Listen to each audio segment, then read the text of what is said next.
कैसे, और यह कैसे खुशी, शांति और कल्याण का पोषण कर सकती है। आप सभी से गुजारिश है कि इस सत्र का लाभ उठाने के लिए आप ध्यान से हमारे पैनलिस्ट्स को सुने।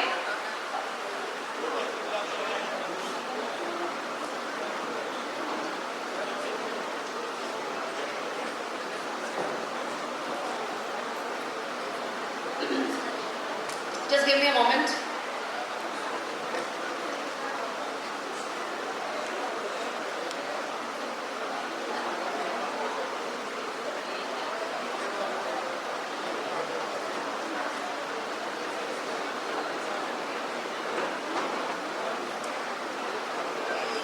एक मिनट और समय लेते हैं, कुछ और लोग भी हमें ज्वाइन कर रहे हैं। Just 1 more minute.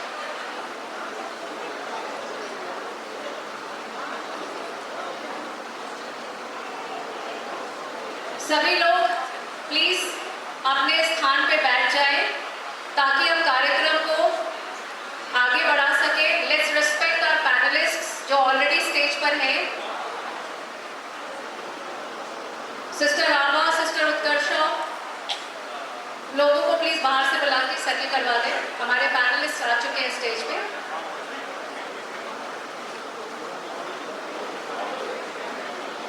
अपना मल्टीटास्किंग आप बंद कर दें और ध्यान यहाँ ले आए, बिकॉज हर घर में हमारे कॉलेज के बच्चे हैं, 10th के बच्चे हैं, +2 के बच्चे हैं, और मोर और लेस हर घर में एक ही प्रॉब्लम चल रही है।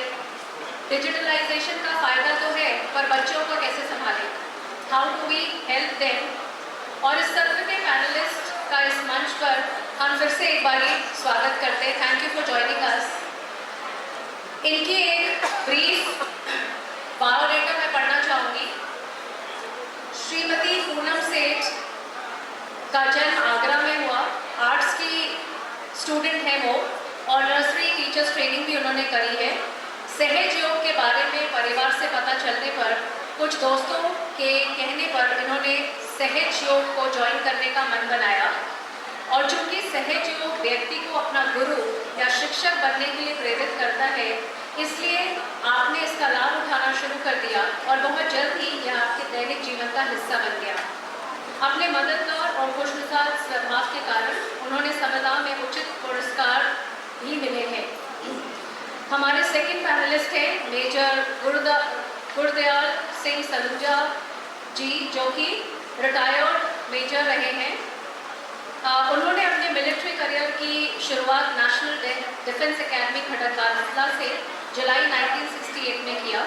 वो फिर इंडियन मिलिट्री एकेडमी देहरादून में जुलाई 1971 को ज्वाइन किया और सेकंड लेफ्टिनेंट की पोजीशन पे इंडियन आर्मी में 31 मार्च 1972 तक कार्यरत रहे।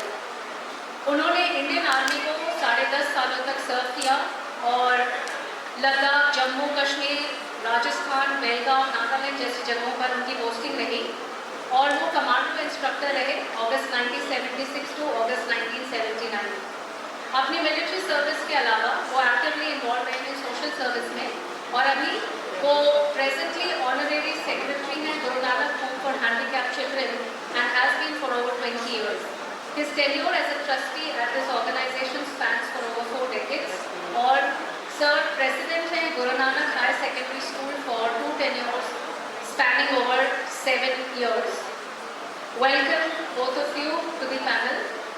डॉक्टर राकेश कुमार डॉक्टर है पेशे से और बनारस हिंदी यूनिवर्सिटी से उन्होंने MBBS और MD की पढ़ाई पूरी की है।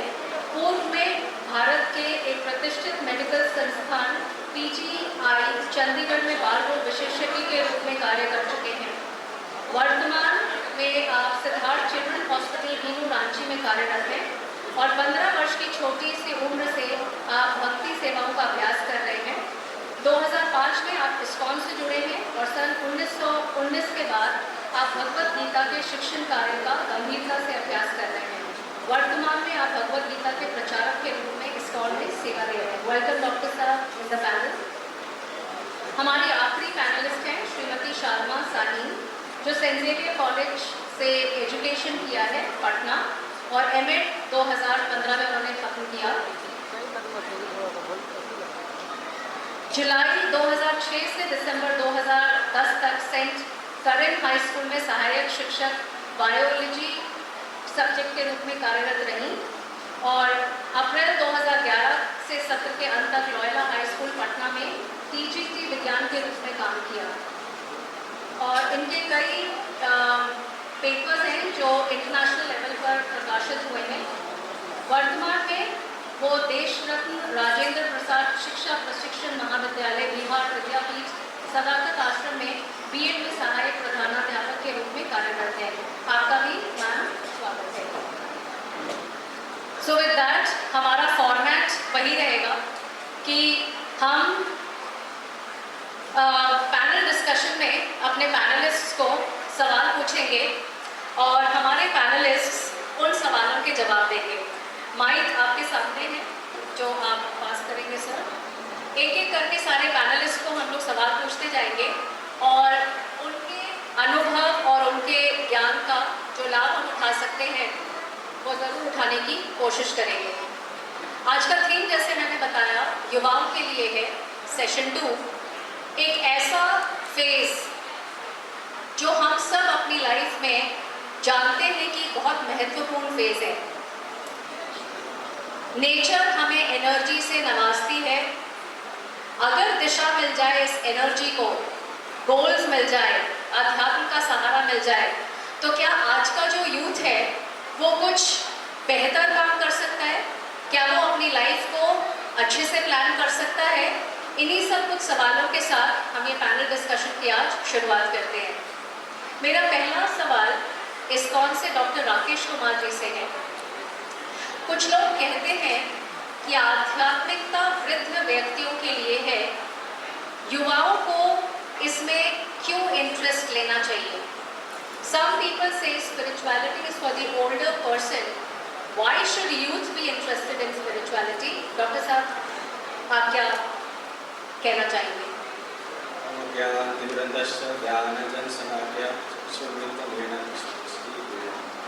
हरे कृष्णा।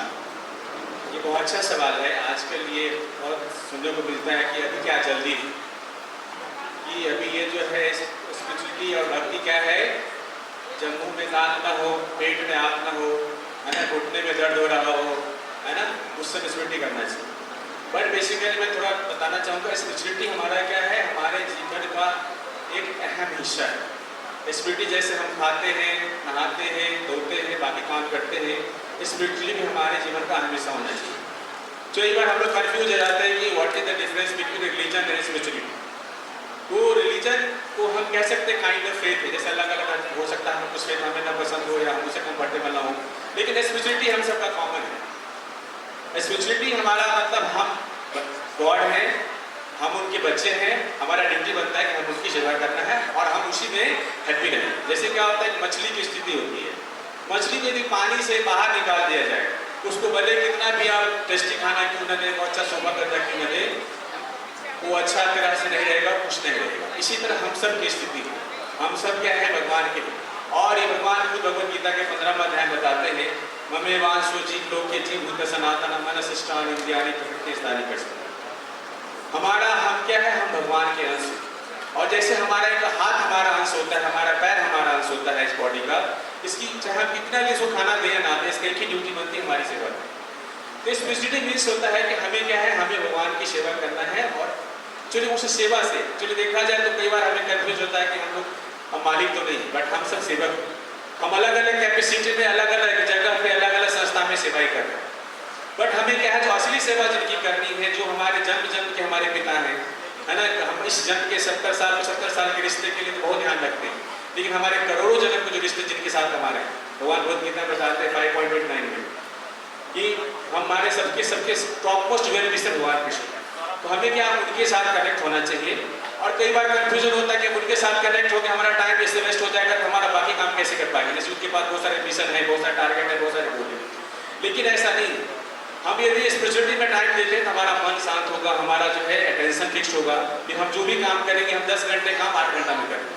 तो मैं पिछले सेशन में सुन रहा था, जो कि हमारे यहाँ पे रीडर थे, यहाँ पे सब यही बता रहे थे कि हमारी मॉर्निंग की शुरुआत कैसे होनी चाहिए और सोने से पहले हमारा माइंड सेट कैसा होना चाहिए। और यही हमारा इस कॉन का प्रिंसिपल है, हमारे जो फाउंडर आचार्य ऋषि भक्ति कांत स्वामी श्री प्रभुपाद जी है, उन्होंने हम सबको यही बोला है कि हम सबकी मॉर्निंग साधना जो है अच्छी होनी चाहिए। यदि मॉर्निंग साधना उनका गाइडलाइन नहीं था कि हमें क्या है सुबह में उठ के पहला काम भगवान की मंगला आरती करनी है, भगवान का नाम लेना है, हरे कृष्ण महामंत्र हमारा बेसिक कंसेप्ट, हमारा मंत्रा मेडिटेशन। हम भगवान का नाम हरे कृष्ण महामंत्र का चैंटिंग करते हैं, हरे कृष्णा कृष्णा कृष्णा हरे हरे, हरे राम राम राम हरे हरे। तो हमारा गाइडलाइन ये है कि हमें सुबह उठ के पहला काम हमें करना है कि 16 राउंड हमें चैंटिंग करनी है, और बाकी हमारा मॉर्निंग का साधना स्ट्रॉन्ग रखना है। क्योंकि मॉर्निंग का साधना में स्ट्रॉन्ग रखेंगे तो हम रिचार्ज रहेंगे। जैसे मोबाइल रिचार्ज करके निकलते हैं, फिर फिक्र रहते हैं, अपने आत्मा को अपने बॉडी को रिचार्ज करके निकलेंगे तो निश्चित तौर पर हम जो भी काम करेंगे हम अच्छी तरह से करेंगे, अच्छे अटेंशन के साथ करेंगे, अच्छे गुणों के साथ करेंगे। इसलिए यूथ की आवश्यक है, हमें यूथ को ये समझाना होगा, समझना होगा कि हमारी स्पिरिचुअलिटी हमारे को ऐसे नहीं कहते ठीक है कुछ बात कर लेगा थोड़ा कर ले, नहीं, हमें रोज करना है। क्योंकि क्या है हमारा डे टू डे एक्टिविटी कि हम अपने आप को जैसे मोबाइल रोज रिचार्ज करते हैं, रोज जाते हैं, हमें अपने आप को भी क्या है पावर हाउस से कनेक्ट करना होगा। सबके पावर हाउस कौन है? भगवान। जब कुछ नाम से बोले, भगवान कृष्ण बोले, अल्लाह बोले, जैसे बोलते हैं, लेकिन हमके पावर के सोर्स वही है। इसलिए युद्ध को ये समझने की जरूरत है कि this is not a choice, this is a compulsory duty. इस कुछ हमारे पप्पा जी बोला करते थे, spirituality is a compulsory duty of every soul. हमारा शरीर का भी धर्म है और बॉडी का भी धर्म, इसलिए हम सबको इस स्पिरिचुअलिटी से कनेक्ट होना चाहिए। इसलिए हम सबको यदि यंग एज में कनेक्ट हो जाते हैं तो हमें क्या है, हमें आसान होता है मोल्ड करना। क्योंकि क्या है जैसे कोई बांस का लकड़ी है यदि कच्चा है तो उसको मोल्ड करना आसान होता है। जैसे जैसे हम बड़े होते जाते हैं बहुत सारे हमारे ऊपर अनर्थ होते जाते हैं, अपने आप को फिक्स आइडिया हो जाते हैं, तो उससे क्या है हम अपना मोल्ड नहीं कर पाते। इसलिए स्पिरिचुअलिटी हमें यंग एज में लेना चाहिए। दूसरा क्या है, जब भी हम किसी को ऑफर करते हैं हमें ताजा हो, जैसे भगवान जिस चीज अलग अलग धर्म में प्राप्ति प्रेयर करते हैं तो हम कोशिश करते हैं कि ताजा फूल भगवान को ऑफर करें। इसी तरह हम सब क्या है भगवान के बच्चे हैं, उनके यहाँ से हमें स्पिरिचुअलिटी के साथ बहुत यंग एज से कनेक्ट होना चाहिए। क्योंकि क्या है हम कितना भी मोरल एजुकेशन दे दें हमारी मोरलिटी सुधरने वाली नहीं। जब तक हमारा मोरल एजुकेशन में स्पिरिचुअल एजुकेशन नहीं होगा तब तक हम बड़े कितना मोरलिटी की बुक पढ़ाते रहे अलग अलग स्कूलों में, हमारी मोरलिटी सुधरने वाली नहीं। हमें पता है कि हमें मोरलिटी क्या ज्ञान दी जाती है, लेकिन हमारा मोरल सुधरा नहीं है। हम अभी भी चोरी करते हैं, हम बेईमानी करते हैं, हमें पता है कि चोरी नहीं करना है। इसलिए स्पिरिचुअल एजुकेशन इज कंपल्सरी और वो हमें यंग एज में ही लेना चाहिए। Thank you so much. Rakesh ji ने बहुत सुंदर शब्दों में कहा कि मॉर्निंग बहुत इम्पॉर्टेंट है और उतना ही इम्पॉर्टेंट हमारा सोने का टाइम है। किन विचारों के साथ हम उठते हैं और किन विचारों के साथ हम सोते हैं वो हमारी जिम्मेदारी है। और उन्होंने ये भी कहा कि हमें रिचार्ज करना है अपने आप को, और पावर हाउस हम सबका एक ही है, भूल जाते हैं उसे।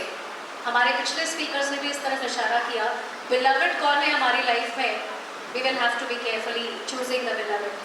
और कंपल्सरी है स्पिरिचुअलिटी। हमने अभी तक सोचा था कि ये ऑप्शनल है, पर अगर इसे कंपल्सरी मान लें तो आई थिंक हमारे बहुत सारे प्रॉब्लम्स इस वर्ल्ड के, खुद के और जो यूथ के बारे में हम चर्चा कर रहे हैं प्रॉबेबली उसका आंसर वहीं पे है। डॉक्टर शादमा शाही, आपके लिए हमारा दूसरा सवाल है। आज का युवा करियर, रिश्ते, भविष्य और फियर ऑफ मिसिंग आउट कि कहीं मैं छूट ना जाऊं आदि से संबंधित कई मुद्दों का सामना कर रहा है।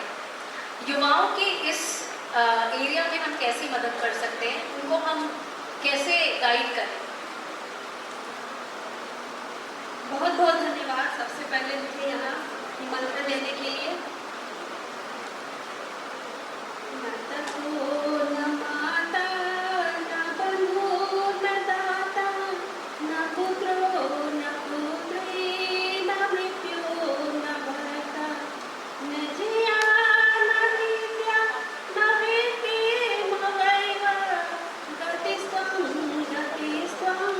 त्वमेका भवानी।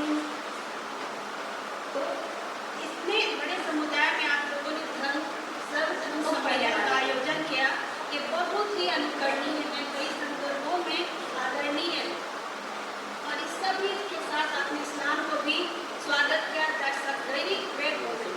सबसे पहले हमें इस्लाम को जानना चाहिए। इस्लाम क्या है? अरबी भाषा में इस्लाम शब्द का अर्थ है आत्मसमर्पण, हुक्म मानना। और यही गीता में है, मयि सर्वमिदं प्रोतं सूत्रे मणिगणाय, अर्थात मैं इस जगत में मणियों के भीतर सूत्र की अभी वर्तमान हूँ, और इस एक मणि को एक विशेष धर्म मत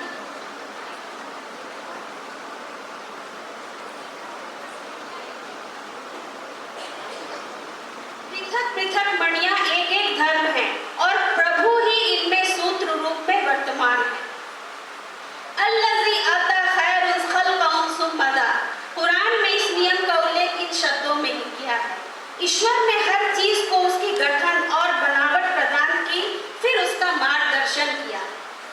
आप स्वामी विवेकानंद के शब्दों में कह लीजिए, उन्होंने कहा हमें धर्म का प्रत्यक्ष दर्शन करना होगा, उसकी उपलब्धि करनी होगी, तभी हम ऋषित्व की उज्जवल ज्योति से पूर्ण होकर हम महापुरुष पद को प्राप्त कर पाएंगे।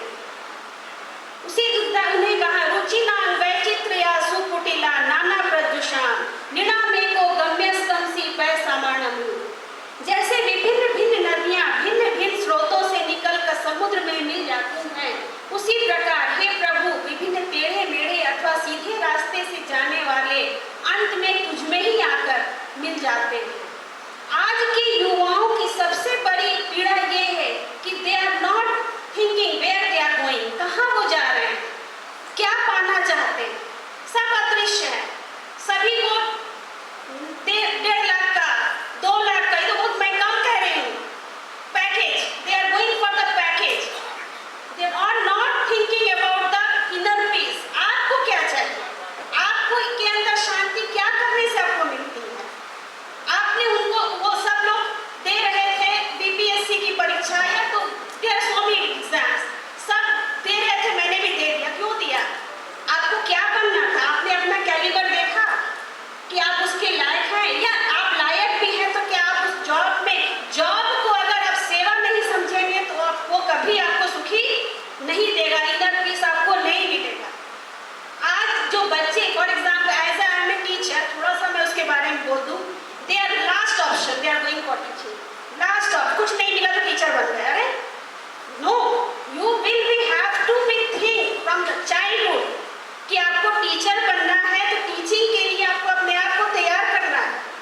तो that is the reason they are going for the depression और different types of suicidal tendency, ये सब। और उसके पीछे parents, they are the parent, फला उसका बच्चा देखो नीट कंप्लीट कर लिया है, इतना में इतना मार्क्स आया है, अरे बाप रे उसका, मेरे तो सोसाइटी में बैठने लायक मैं नहीं रहा, क्या करूं मैं। उनका बेटा देखो कुछ नहीं, उनके फादर तो कुछ नहीं थे, उनका बेटा ये बन गया, मैं तुम्हारा फादर IAS हुआ, तुम कुछ नहीं कर रहे। That's the big reason of depression. हो सकता है कि आपके बेटे को खेल में रुचि होगी, हो सकता है कि आपके बेटों को सिंगिंग में, there are the various types of options, और उस ऑप्शंस को हम नहीं देख रहे हैं। यही वजह है कि बच्चे आज भटक रहे हैं इनर पीस। तो सबसे पहले आप बच्चों के सबसे अच्छे counsellor, they are the parents, you should become a very good counsellor of your parents. उनके कामयाबी में आप साथ ना रहें, बल्कि उनके नाकामयाबी में साथ जरूर रहिए। That is the reason. और सभी धर्म का वास्तविक हित एक ही है, ईश्वरीय प्रसन्नता की प्राप्ति। हमारे कुरान में भी कहा गया है कुल हुवल्लाहु अहद अल्लाहुस समद लम यलिद वलम यूलद वलम यकुल लहू कुफुवन अहद। ईश्वर एक है, वो बड़ा बेनियाज है, ना उसकी कोई औलाद है ना वह किसी की औलाद। तो ईश्वर हमेशा एक है, चाहे वो कहीं भी हो, किसी रूप में है, वो ईश्वर है। और हम आज के बच्चे सबसे पहले तो ईश्वर में ही दे आर गोइंग डिस्ट्रैक्टिंग। नहीं, आप तो ऑर्थोडॉक्स हो मम्मी, यू आर पुराने जमाने का ख्यालात है, लाइफ एंजॉय करना, we are going for life enjoy every religion not. तो ये अगर हम इस तरह की बातें अभी अपने बच्चों से कहेंगे ना, तो बच्चे धीरे धीरे उनके पीछे से एक एक करके सरक जाएंगे। यहाँ देखिए बच्चों में अपने ही बच्चे मेरे नजर आ रहे हैं कि नहीं पता नहीं, देखना होगा मेरे ही बच्चे होंगे कि नहीं मुझे सुनने के लिए। तो दीज आर द थिंग कि बच्चों को कम से कम हमारे माँ बाप शाम के वक्त एक वक्त थोड़ा सा अध्यात्म, अब हर धर्म के, किसी भी धर्म में की परंपरा, जितने एक एज ग्रुप के यहाँ लोग हैं, हमारी परवरिश एक ही तरह से हुई है। हर रोज शाम को 6 बजे के बाद हम घर आ जाते थे, और उसके बाद हमारी शुरुआत होती थी पहले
वचनम, ये 10 गुण, टाइम नहीं है नहीं तो मैं आपको समझा देती कि ये 10 गुण अगर सबके अंदर आ जाए, क्रोध पर नियंत्रण, चोरी ना करना, गुस्सा पर नियंत्रण, तो आप सभी धर्मात्मा बन जाएंगे।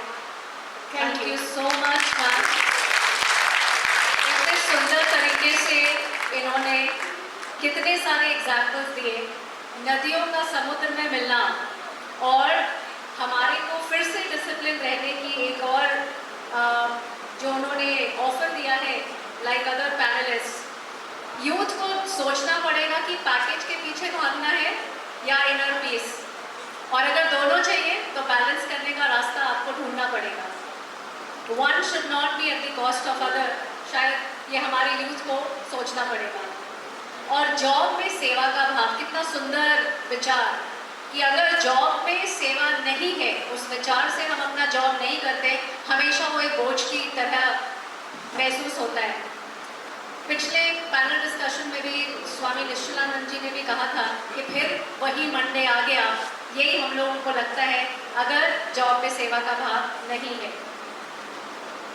डिप्रेशन, सुसाइडल टेंडेंसी, इनकी ज़रूरत ही नहीं है अगर आध्यात्मिकता से नाता जोड़ने का एक छोटा सा भी प्रयास कर पाए हमारे यूथ। बट लाइक मैम से शुरुआत तो हम पेरेंट्स से ही होगी, हम क्या कर रहे हैं, हम अपने घरों में कितने रोल मॉडल हैं, we need to think about that. आगे बढ़ते हैं और मेजर सलूजा जी से हमारा तीसरा प्रश्न है। इन दिनों युवाओं को बहुत सारी अनिश्चितता और मानसिक स्वास्थ्य संबंधी समस्याओं का सामना करना पड़ता है। क्या स्पिरिचुअलिटी और मेडिटेशन में, वैसे तो मैम ने इसका जवाब दिया है पर सर की बातें भी सुनते हैं, स्पिरिचुअलिटी और मेडिटेशन में इसका सल्यूशन है? These days youth are facing lots of uncertainty and mental health issues. How can the practice of spirituality and meditation help? Sir.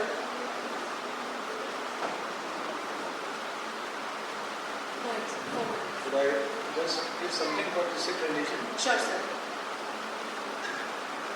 सर्वप्रथम मैं आर्टफुलनेस इंस्टीट्यूट का बहुत ही आभारी हूँ, यहाँ बोलने का मौका दिया। तो मैंने ये रूप धारण किया है, तो मैं ज़रूरी समझता हूँ कि आपको थोड़ा बहुत सिर्फ धर्म के बारे में बताऊँ, ताकि आपको ये समझ में आ जाए जो प्रयास आर्टफुलनेस कर रही है यूनिटी का, हमारे सिख गुरुओं ने उस समय में किया। हमारे पंचम गुरु गुरु अर्जन देव जी ने गुरु ग्रंथ साहब को कंपाइल करके वहाँ स्थापित किया अमृतसर में। और आप हैरान हो जाएंगे कि गोल्डन टेम्पल की नींव उन्होंने रखवाई मियां मीर से, वो एक मुस्लिम फकीर थे।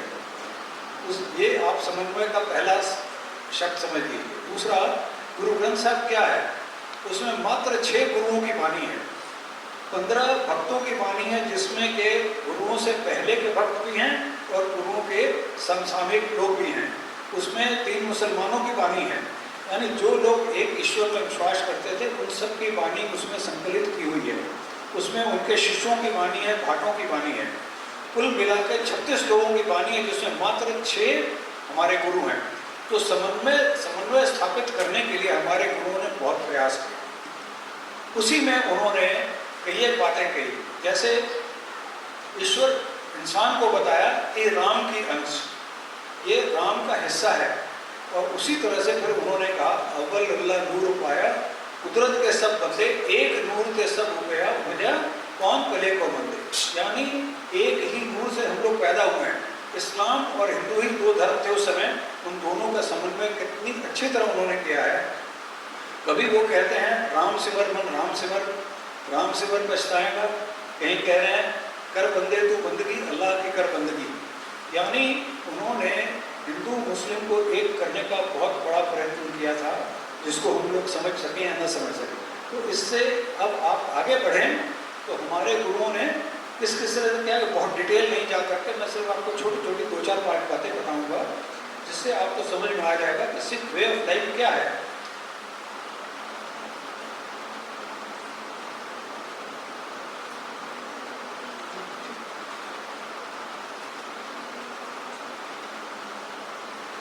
अब स्पिरिचुअल बात आ जाती है कि सबसे पहले गुरु ग्रंथ साहब स्टार्ट होता है एक लफ्ज़, एक ओंकार से।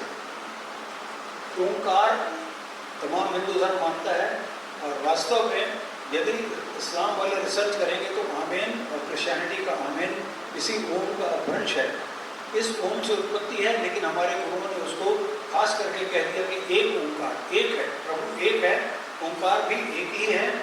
और कई एक जगह ये आ जाता है इस ओम से ही इस सृष्टि की उत्पत्ति है। तो बहुत डिटेल इसके बारे में बताना उचित नहीं रहेगा। उन्होंने प्रभु को एक्सप्लेन किया, एक ओंकार सतनाम वह सदा सिर्फ सच्चा है, कर्ता पूर्वक इस सृष्टि का रचयिता है, निर्भव निर्वैर सेल्फ एक्सप्लेनेटरी, अकाल मूर्त, यह अकाल हस्ती है, अजूनी है, किसी योनि में नहीं पड़ता, जैसे उन्होंने भी कहा। स्वयं प्रकाशित है और ऐसे प्रभु की प्राप्ति गुरु के बिना नहीं होती है।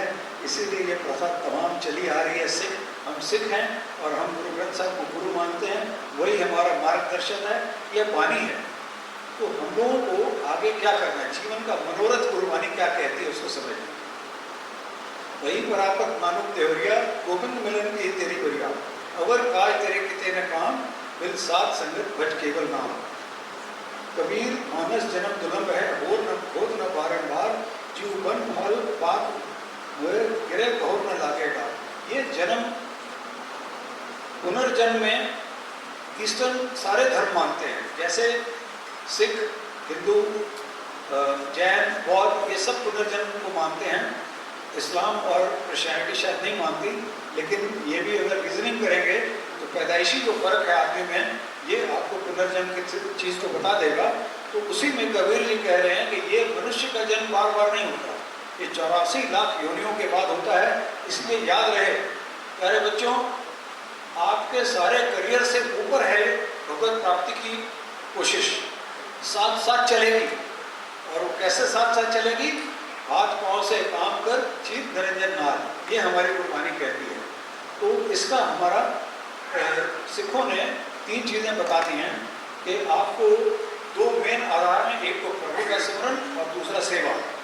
और इन सब को करने के लिए तरीका उन्होंने बताया है, नाम जपो, कीर्त करो। कीर्त करो होना, आपकी अर्निंग जो है वो आपके सही तरीके से होनी चाहिए, सही मीन्स से आपने अर्निंग करना है। और 5 के छापो, वन छपो मीन दसवंध आपने निकालना है अच्छे काम के लिए।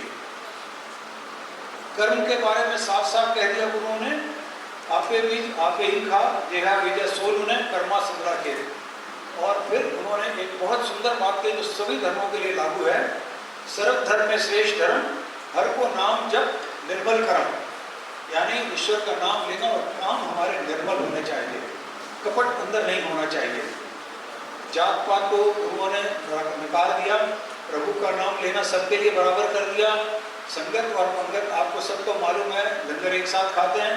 और अब ईश्वर की दया से सब जगह लंगर चल रहा है, जैसे आज भी हम सब लोगों ने एक साथ खाया, वही भोजन खाया। यही असली धर्म है, एक ही साथ बैठना भक्ति करने के लिए, एक ही साथ बैठना भोजन करने के लिए, यानी जात पात को टोटली मिटा दिया गया। ये दुर्भाग्य है हमारे देश का। यदि इससे अगर हम निकल गए तो ये हमारा देश विश्व का वाकई राजा बन जाएगा। Thank you sir. अब आपको मैं रिलेट कर दूँ, हाँ जी, बस 1 मिनट और। बोलिए क्या बोलिए। अगर आप रिलेट करना चाहें इस क्वेश्चन से। रिलेट करने के लिए आजकल की समस्या बच्चों की, सर्वप्रथम आप याद रखिए 4 तरह की हेल्थ है, फिजिकल, मेंटल, मॉरल और स्पिरिचुअल। आप लोग मॉरल आप किताबें पढ़ के कर सकते हैं, स्पिरिचुअल जो आपको सबने बताया किसी भी जगह जुड़ना पड़ेगा, चाहे साधना करें, चाहे सिमरन करें, चाहे कुछ करें। तो ये आप 4 तरह की हेल्थ का अपना ध्यान रखें। और सिख धर्म में सुबह का सिमरन और शाम को सोने से पहले भी और शाम को भी है। तो शाम को एक पाठ हम लोग करते हैं जिसको रहरासा बोलते हैं। तो मेरे पास एक बार एक यंग आदमी आया था, उसने कहा कि सर मैं बहुत विचलित हो जाता हूँ, शाम को शराब पीता हूँ। मैंने कहा कि क्या तुम रहरास साहब का पाठ करते हो? बोला नहीं। मैंने कहा यदि तुम एक बार घर चले गए और वो पाठ करोगे तब तुमको क्लब जाने की वो इच्छा नहीं होगी, आप बच्चों के साथ बैठोगे। Family that plays together stage together. Second problem with the children is mobile. Mobile is a menace but it's a friend also. सारे काम मोबाइल से हो सकते हैं, परंतु जैसा कई वक्ताओं ने कहा आपने ध्यान रखना है कि मोबाइल का बहुत जुडिशियस इस्तेमाल करना है। सुबह उठ करके सबसे पहले साधना, उसके बाद मोबाइल, ये आपको कहीं ना कहीं पहुंचा देगा। Thank you very much. Thank you so much Nikesh साहब। सर ने बहुत ही खूबसूरत तरीके से सिखिज्म के माध्यम से हम सबको बहुत सारे मैसेजेस दिए, और जो सबसे इम्पोर्टेंट बात सिर्फ यूथ के लिए नहीं, हम सभियों के लिए भी लागू होती है जो भी अपना डिफरेंट प्रोफेशन में इन्वॉल्व है, कि करियर और स्पिरिचुअलिटी दोनों साथ साथ चलेंगे। हम ये नहीं कह सकते अभी करियर बना लेंगे, स्पिरिचुअलिटी के लिए वेट करेंगे, कैन नॉट हैपन। और काम के लिए सही इंटेंशन होना ज़रूरी है, और जिन मॉरल प्रिंसिपल्स को हम अपने मॉरल साइंस के शायद चैप्टर्स में पढ़ते थे वो भूल जाते हैं जैसे ही स्कूल के बाहर निकलते हैं। उनको भूलें नहीं और अपने काम में उसको इंक्लूड करने की पूरी कोशिश करेंगे। Thank you so much sir once again. हमारा चौथा सवाल पूनम सेठ जी से है। पैसे पर कितना ध्यान देना चाहिए और नौकरी की संतुष्टि और कार्य जीवन संतुलन पर कितना? क्वेश्चंस मैंने अभी बनाए हैं, बट सारे हमारे स्पीकर जो है जिस तरीके से आंसर कर रहे हैं ऑलरेडी सबका आंसर किसी और प्रीवियस स्पीकर ने कर ही दिया, but still we will love to listen to the other speaker also. How much focus should money be on, how much focus should be on money and how much on job satisfaction and work balance? यहाँ उपस्थित सभी संत जनों को हमारी सहयोग संस्था की ओर से बहुत बहुत नमस्कार। यहाँ मैंने सबको संत घोषित किया इसलिए क्योंकि मनुष्य कुछ ना कुछ खोज रहा है। वो क्या खोज रहा है, तभी आप लोग इस हॉल में यहाँ उपस्थित हैं, क्योंकि किसी ना किसी को कुछ चाहिए, वो खोज रहा है। जो नहीं खोज रहा वो यहाँ नहीं है। हर इंसान अपने जीवन में दुखी है। हर मनुष्य अपने जीवन में सुख, शांति, आनंद और संतुलन खोज रहा है, जिसकी वजह से वो इतना परेशान है। तभी वो अलग अलग जगहों पे जाता है, हर चीज ट्राई करता है। तो क्या एक ऐसी ही कोई मशीन या कोई ऐसा पैरामीटर है जिससे ये नापा जा सके कि हमें कितना पैसा कमाना है? कोई ऐसी मशीन है जिससे कि हाँ मैं सेटिस्फेक्शन हूँ, ये जो मेरी नौकरी है इससे मैं संतुष्ट हूँ? आज के जो युवा वर्ग है वो अपने जीवन से बिल्कुल संतुष्ट नहीं है। या बड़े लोग भी अपनी जॉब से, अपने काम से, इसका कोई पैरामीटर नहीं है कि हम लोग को कितना पैसा चाहिए अपना जीवन यापन करने के लिए, और क्या मैं संतुष्ट हूँ? तो ये इसको कोई नाप नहीं सकता। लेकिन हमारी जो संस्था है सहजयोग, जो श्री माता जी निर्मला देवी ने स्थापित की, जब उन्होंने ये देखा कि मनुष्य कितना परेशान है, असंतुलित है, दुखी है और कुछ ना कुछ खोज रहा है,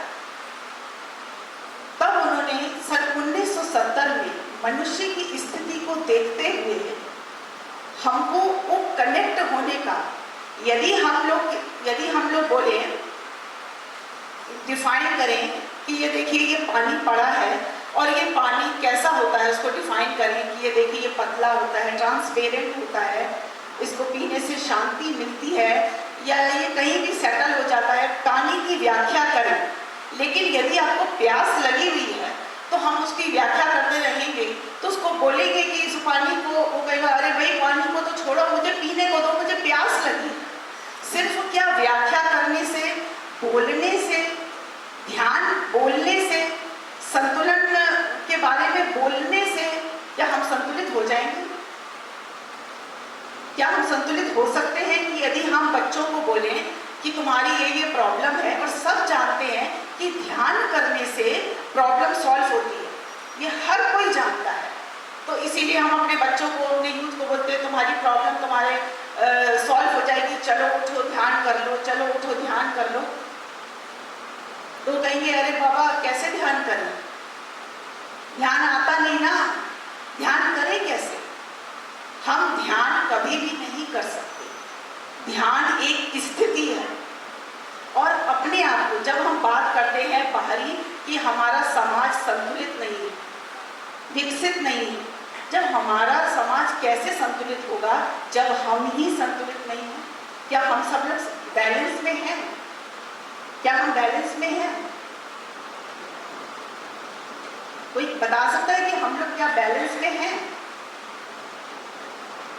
जब हम बैलेंस में ही नहीं हैं, जब एक एक बंदा इंडिविजुअल बैलेंस में नहीं है, तो वो समाज को संतुलित कैसे करेगा और बैलेंस में कैसे करेगा।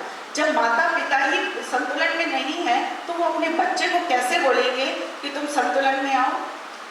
या एक समाज विश्व शांति, जब मेरे अंदर शांति ही नहीं है तो हम विश्व शांति की बात कैसे कर सकते हैं। तो पहले इसको अनुभव करना, पहले हमें खुद ऐसा बनना होगा। तो इसलिए हम बने कैसे।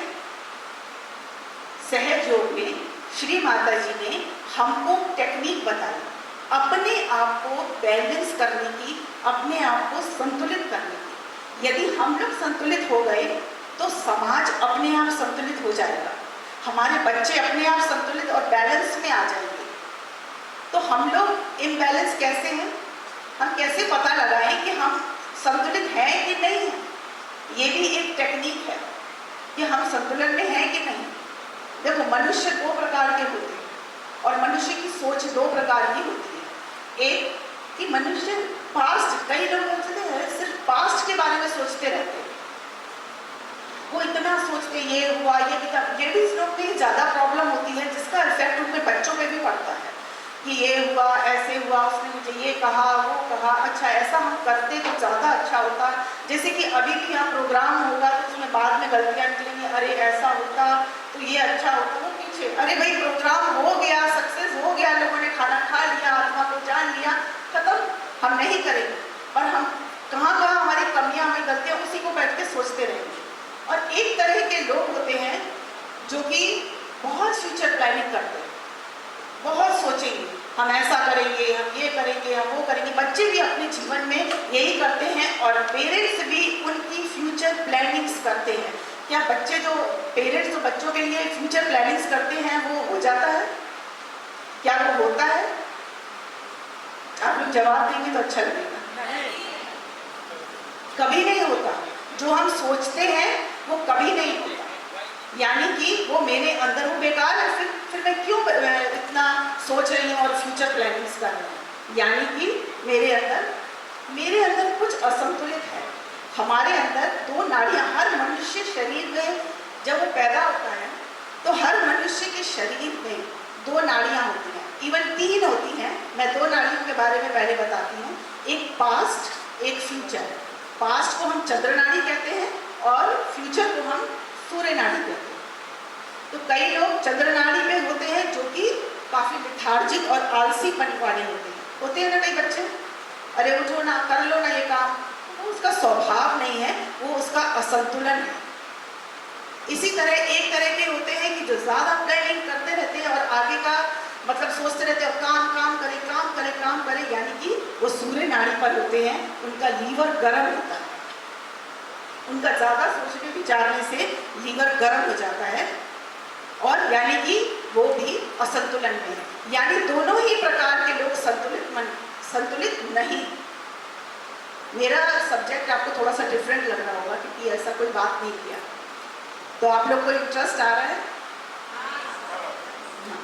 तो 2 तरह की, क्योंकि हमारे अंदर 2 तरह की नाड़ियाँ हैं, इसीलिए 2 तरह के लोग होते हैं और वो हमारा नेचर नहीं होता, वो हमारे अंदर असंतुलन है।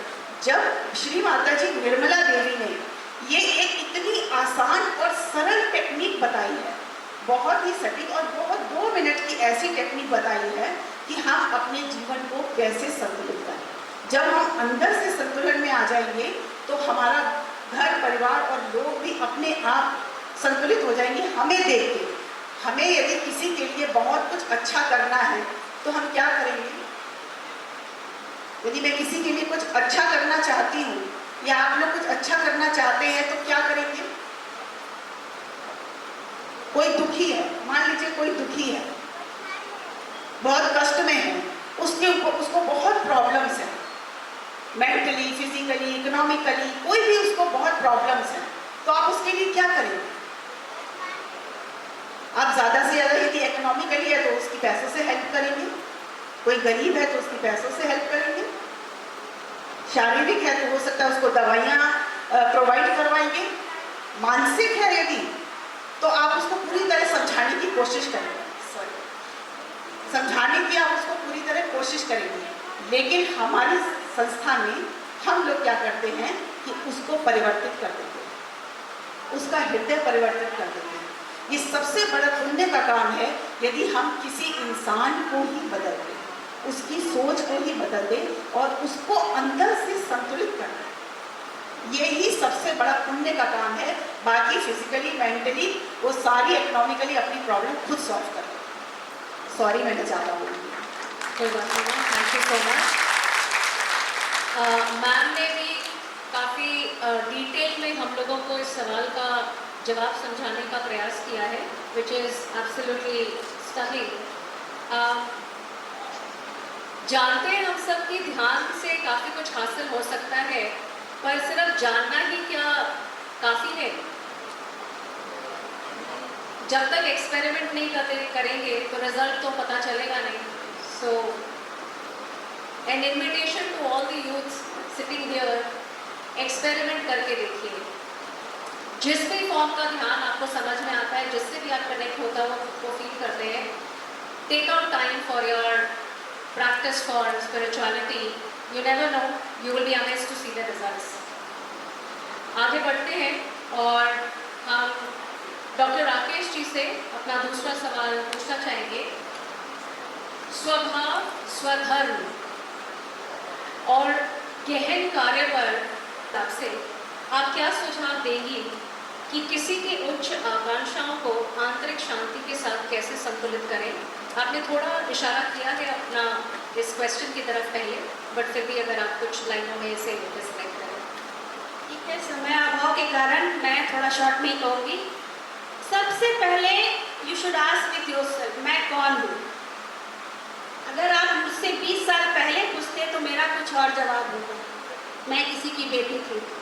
उसके बाद 20 साल बाद अभी आप अगर मुझसे पूछिएगा तो मेरा जवाब कुछ और होगा, मैं मिस्टर शफक नवाब खान की वाइफ, मिस्टर रयान नवाब खान और अनिशा खान की माँ, एक गृहिणी कम वर्किंग विमेन दोनों कह सकते हैं। तो जवाब जब दूसरा है तो रिस्पॉन्सिबिलिटीज़ भी दूसरी हो गई। बेटी थी तो रिस्पॉन्सिबिलिटीज़ कुछ और थी, बहू बनी तो रिस्पॉन्सिबिलिटीज़ कुछ और हुई, 2 बच्चों की माँ बनी तो दूसरी रिस्पॉन्सिबिलिटीज़ आई।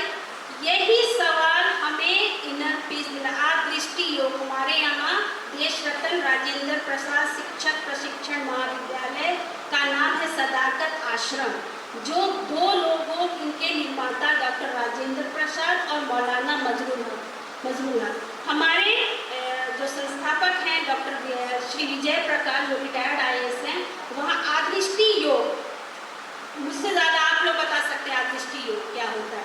आदृष्टि अपनी अंतरात्मा को, first of all you should become a bench, think about that what they are feeling. One day you become a tree, पत्थर मारो तो ट्री को कैसा फील होता है। One day you become a mud, मिट्टी, then you feel what you will feel जब उस पर आप, ये नहीं कह रहे कि स्पोर्ट्स को फिर खत्म कर दीजिए, ये नहीं कहने की, लेकिन व्हाट डू यू फील, जैसे आपको फील होता है वैसे इस हर निर्जीव और सजीव व्यक्ति के अंदर एक फीलिंग है। You should think about this. तो जब आप निर्जीव थिंग में अगर आप फीलिंग ढूंढ रहे हैं तो why don't you think about the human being.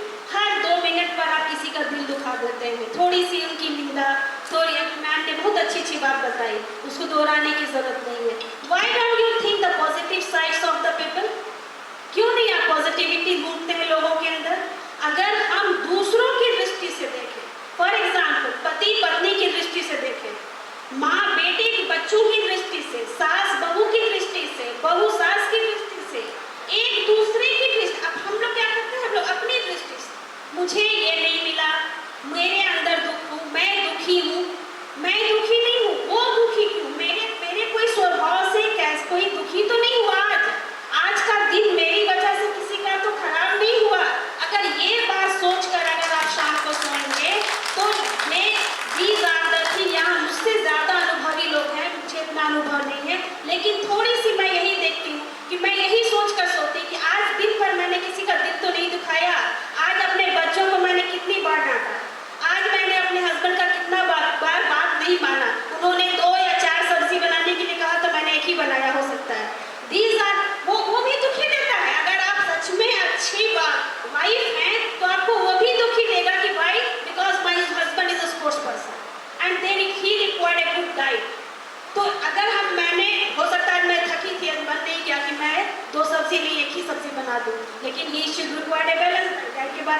Mister Shafaq नवाब कह सकती हैं, मदर ऑफ मिस्टर रयान नवाब खान कह सकती हैं, doctor of mister Abdul Naeem Khan कह सकती हैं, and doctor in law of mister slide Khan भी कह सकती हैं। तो ये कहा गया है कुरान में, या अय्युहन्नासु इन्ना खलकनाकुम मिन ज़करिन व उन्सा व जअलनाकुम शुऊबन व क़बाइला लिताअराफू। ऐ लोगों, हमने तुमको पैदा किया एक मर्द और औरत से और बना दिया भिन्न भिन्न धर्मों और क्षेत्रों, ताकि तुम एक दूसरे की पहचान कर सको। All the dharms are good, all the dharms are equal. धर्म की है परलोक की, आखिरत की शाश्वत सफलता और ईश्वरीय प्रसन्नता की प्राप्ति। बस यही, हर एक बस आदमी को अपने मन से 5 शत्रु काम, क्रोध, मद, मोह और लोभ को निकाल देगी, तभी मन सुख होगा, तभी आप में ज्योति प्रज्वलित होगी। जहाँ शांति और आनंद है, प्रेम और सद्भाव है, प्रभु वही निवास करते। यदा यदा हि धर्मस्य ग्लानिर्भवति भारत अभ्युत्थानमधर्मस्य तदात्मानं सृजाम्यहम् परित्राणाय साधूनां विनाशाय च दुष्कृतां धर्म संस्थापनार्थाय संभवामि युगे युगे। Thank you so much ma'am. Who am I? बहुत बड़ा सवाल लगता है कि नहीं है, बट है। और जैसे जैसे हमारी उम्र बढ़ेगी और हम डिफरेंट रोल्स में आएंगे, उसके साथ की जो रिस्पॉन्सिबिलिटीज़ है वही हमें बताएंगी कि अब हमें क्या इच्छाएं रखनी है और उनको कैसे बैलेंस करना है। हमारा लास्ट क्वेश्चन पूनम जी से रिक्वेस्ट है, मैम लास्ट 1 मिनट में इसे रैप अप करें। युवा आध्यात्मिकता और आंतरिक यात्रा के माध्यम से विकसित भारत के दृष्टिकोण में कैसे योगदान दे सकते हैं? How can youth contribute to the vision of Viksit Bharat through spirituality and inner journey? जब मनुष्य, जैसे दीदी ने बोला, जब मनुष्य अपने आप से ये क्वेश्चन पूछने लगता है कि मैं कौन हूँ, जब जिसके अंदर भी ये क्वेश्चन आता है मैं कौन हूँ, तभी वो आध्यात्मिकता की ओर मुड़ता है और खोज शुरू करता है। तो मैं ना मन हूँ, ना बुद्धि हूँ, ना शरीर हूँ, ना अहंकार हूँ, तो आखिर मैं हूँ कौन? मैं आखिर हूँ कौन? यदि अपने हृदय पे हाथ रख के पूछें कि मैं कौन हूँ और सत्य क्या है, यदि मैं मन हूँ, ना बुद्धि हूँ, ना शरीर हूँ, तो अहंकार हूँ, तो मैं आखिर हूँ क्या? मैं एक शुद्ध आत्मा हूँ। परमात्मा की शक्ति, शिव की शक्ति जो छाया रूप में उनका रिफ्लेक्शन हम सब के अंदर है, चाहे वो किसी भी धर्म जाति का हो, हम आत्मा के धर्म को मानते हैं, क्योंकि यदि वो मनुष्य है तो हर मनुष्य के अंदर आत्मा है। तो हमें चमकाना क्या है? आखिर हमें चमकाना क्या है? जो सत्य है, जो सर्वव्यापी है, जो ना कभी नष्ट होता है, ना कभी खत्म होता है, ना जलता है, ना उसको कोई बुझा सकता है, वो है क्या? शरीर खत्म हो जाता है लेकिन आत्मा नहीं। तो जो चीज़ सर्वव्यापी है, मेरा चित्त उसकी ओर होना चाहिए, मेरा प्रकाश उसकी ओर होना चाहिए। जब हमारा अटेंशन, जब हमारा ये क्वेश्चन आ जाता है कि मैं कौन हूँ, तो हमारा अटेंशन अपने आप ही हमारी आत्मा की ओर आ जाता है। तब हम अपने आत्मा को देखने लगते हैं और आत्मा ही हमारी गुरु बन जाती है।